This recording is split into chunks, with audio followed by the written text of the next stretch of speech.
It's 8:20 on Friday morning. Lovely sunny morning. Once again.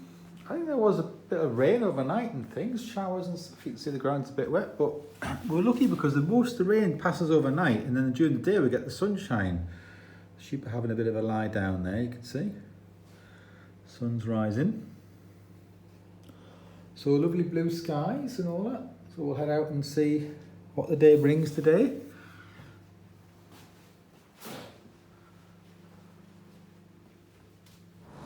So just come along through Porth Madog, and there's a train, there's sort of vintage train line and road which crosses the sea there, and they're busy steaming it up. I don't know if you can see the train there, they're sort of steaming it up and all that there, getting it ready.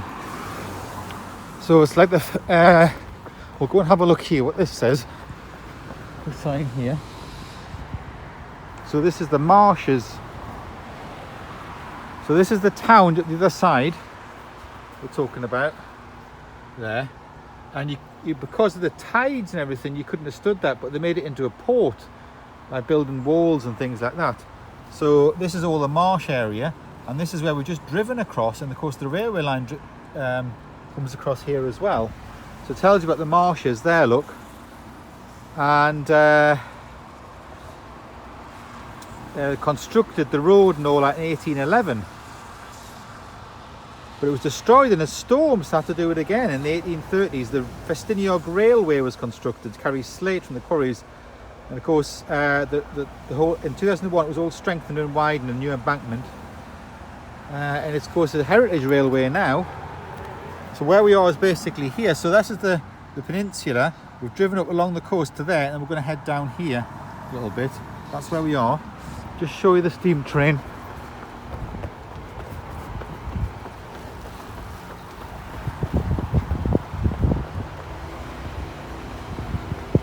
Was here. This is the steam train there, look, sort of getting, that's actually diesel that, right, isn't it? That's diesel, but there was something steaming up over there. Maybe there's like a steam bit and a diesel bit. Maybe the diesel bit's like pulling it into position and things. There was a steamer up that way. And then we're just driven along these marshes here. So if you can see it, driven across there. So this would have been just like the sea getting flooded and all that. That's where we've come from. Bird hide here, look. You can go in as well, have a look.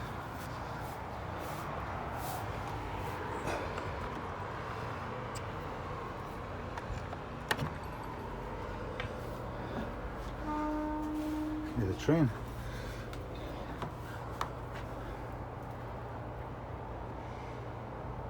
There's some different kind of birds there, aren't there?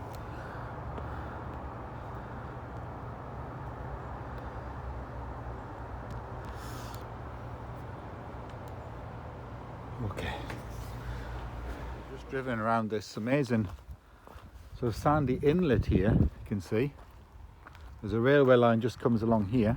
In fact, there's a station just there, like in the middle of nowhere, just in the middle of these marshes. And I think Portmeirion is in that just over there. That's Portmeirion, which is very expensive if you want to go and visit that. £18 to go and visit Portmeirion down there. Just like this inlet here, and all the marsh area you can see. And if I just walk along here, you can see a bit more of it.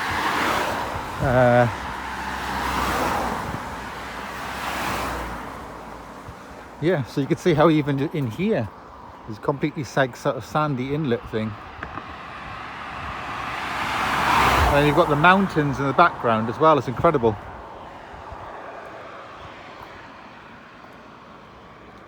So that's an amazing scene, isn't it, that? And then here on this side.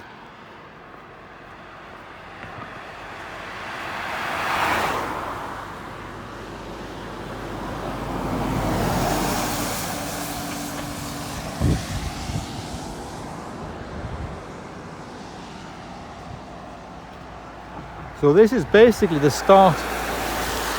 Well, we're turning the big scoop out of Wales, the big Cardigan Bay, a massive bit which has been, there's a sort of like an arch in Wales, sort of the top corner of that arch. Now what we're looking at, sort of running It basically runs from here right round. So this is like the little inlet. We've got to go right round this inlet after we've come off the Lynn Peninsula. Little inlet here, and we're coming round, and then we'll start on that main route down there. So this is Zazaaaaxx Castle, and this is a World Heritage Site, and it was built in 1283 after Edward I's conquest of Wales. 950 people carried out the work on the castle and all that, and this is like immediately above a tidal creek and everything, so the sea's actually retreated half a mile since the castle was built, so it's no longer on the sea. It was originally on the sea. It's been retreated. There's like more marshland built up since then. The castle fell to Owain Glendower in 1404, who held a parliament here, and it was recaptured by the English within 5 years, and then played a starring role in the War of the Roses when it was held by the Lancastrians. The castle was besieged by Yorkist troops and surrendered. So there we go. Just a view from a bit closer, just underneath it. Look, you can see it all. There's a railway station here as well. So anyway, we're going to have a look, see if there's any beaches. There's supposed to be some nice beaches down here. Getting a quick rain shower here, but I just thought I'd show you the view of this amazing beach with the sand dunes and what have you going across. And in fact, the railway is even down here as well, runs along the beach.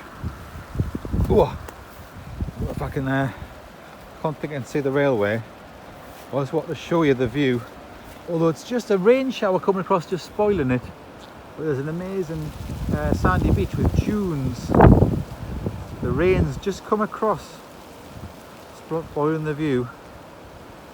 It was right up there, like on a big spit. All that area is all sand dunes. And the railway line, I think, just runs underneath here. We've got this amazing setting at the foothills of these mountains, and then the beach is just behind there. But we're going to look at this church here. It's interesting, isn't it? So this church, so this is the place where we are. Okay, we're there, and we're just parked here, and the beach is right next to where we are. And the church is one of the oldest places of worship in Wales, and then it was like rebuilt a bit in medieval times. But then in the 1800s, it was buried by the sand. It just became disused, and the sand dunes just encroached on it. And it was only in the 1980s that they decided to dig it out and restore it. So you can see how it's like in a dip here, and they just dug it out to restore the church. And it was just buried, completely buried by the sand. All the pebbles and that people have painted. So I don't know if we can get in here, have a look. It's a bit of a rain shower right now. Yeah, down here. Not sure if it'll be open. No, it's locked unfortunately, but you can see at least the setting of it.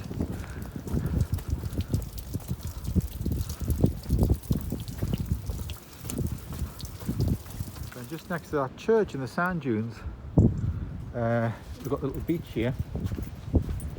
So there's very strong rip currents, so you wouldn't want to go swimming. And the tide's up, look, it's very pebbly, this one. So by the sand duney beach,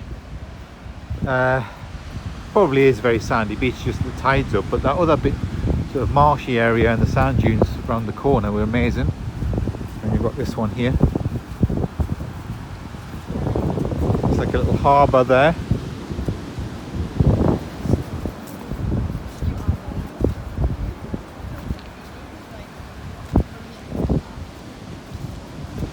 So it is normally sandy, it's just a little pebbly area here, but the tide goes out. Okay, just where we were before, that church in the dunes, we're now at the other side. You can see the sort of sand dune spit which ran along, and then it continues on this side now. This is actually an airport, like an airstrip here. It's an airfield just here.